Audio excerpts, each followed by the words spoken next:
since it's half day today, a Friday, so ito lang ang baon niya ngayon.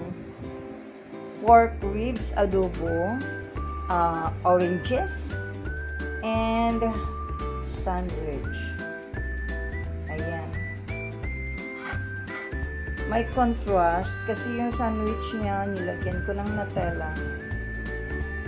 If ever hindi niya gusto yung kumain itong mga potato, mamaya, kasi alam mo na pagbata, ano yan, hindi naman natin yan mapipilit.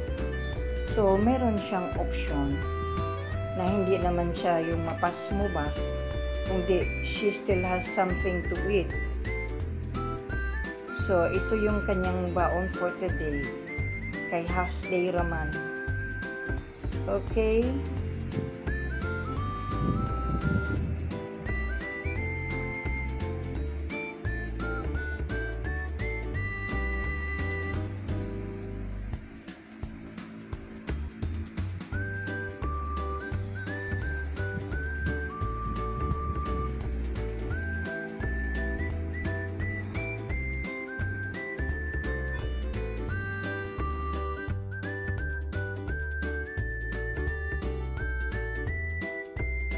Guys, look, oh. See? Cute elephant toys. There, dito to sa Toys R Us. Huh?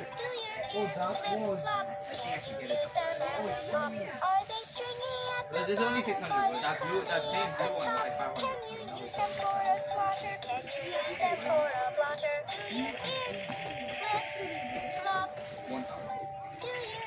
Hmm?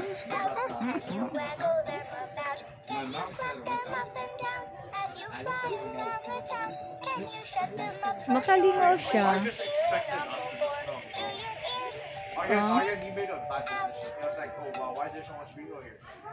Wow, she's done na.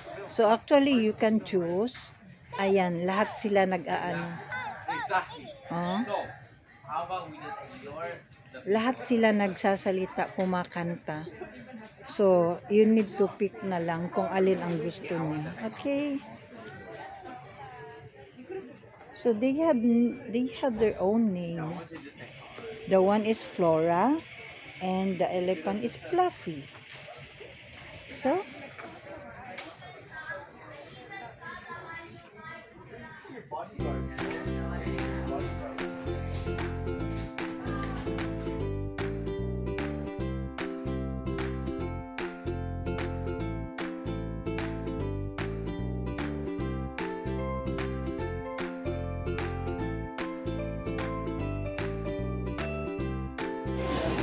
since I am waiting for them, they did their school, no? So I just order something in here, and then order some yogurt.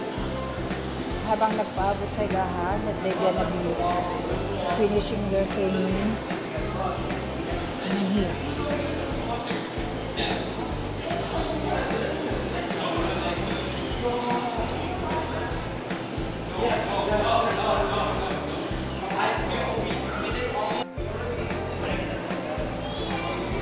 When they're done with their project, I told them to order some ice cream or pastries there. Because I order mine, yogurt na. As I've said, yogurt yung in-order ko. So, change location na naman yung pagsushooting nila. Sunod-sunod lang ako. Actually, puro mga ano to eh. Silang tatlo lang ang binabantayan ko ngayon. Dahil sa kailangan nila ng ano para sa school nila. Here, sunod-sunod ako sa kanila. Change na lang daw sila ng location.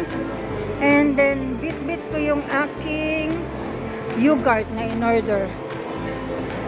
So, they're gonna be outside.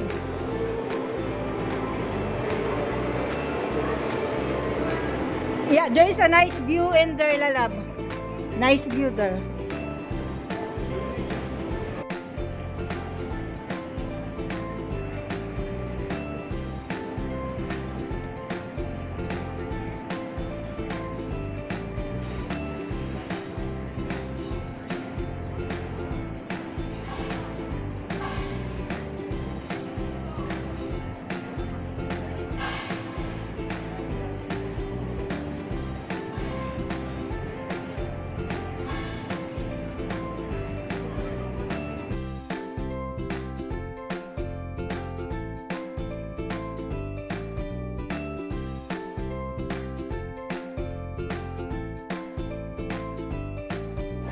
Ayan, dito ko na naman itutuloy yung aking pag-video kasi kanina marami kaming nadadaanan na mako-copyright ako kasi nga maraming mga sounds.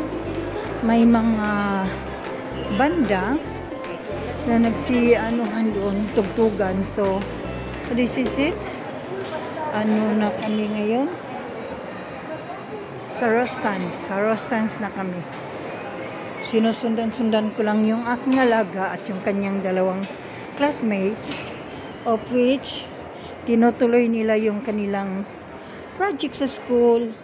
They're gonna be shooting something. So, sumusunod lang ako sa kanila. There they go.